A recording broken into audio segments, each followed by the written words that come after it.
Guys, তোমরা সবাই কেমন আছো? আশা করছি তোমরা সবাই খুব ভালো আছো। আমিও ভীষণ ভালো আছি। তো আগের দিন যখন তোমাদের সাথে কথা বলছিলাম তখন বলছিলাম যে আমি চেন্নাই যাব। তো ফাইনালি আজকে সেই দিন চলে এসছে। তো আমরা সবাই মানে আমি আমার দুই ছেলে চেন্নাই যাচ্ছি। আমার বাবা মা আমাকে ছাড়তে এসছে। শালিমারে এসে বসে আছি, জাস্ট এই মাত্র খাওয়া দাওয়া করে উঠলাম। তো আজকে আমি ভীষণ এক্সাইটেড, অনেক দিন পরে যাব। তো যে বাবা হাই বলে, হাই বলে, হাই বলে, হাই বলে।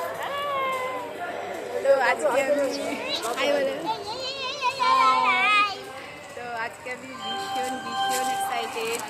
তো তাও 1 বছর পর যাওয়া হচ্ছে। আগের বছরে গেছিলাম, আজ 1 বছর পর গরমের ছুটিতে ছেলেদের ছুটি দিয়ে দিয়েছে। ওকে গাইজ, আবার চেন্নাইতে গিয়ে তোমাদের সাথে কথা বলবো।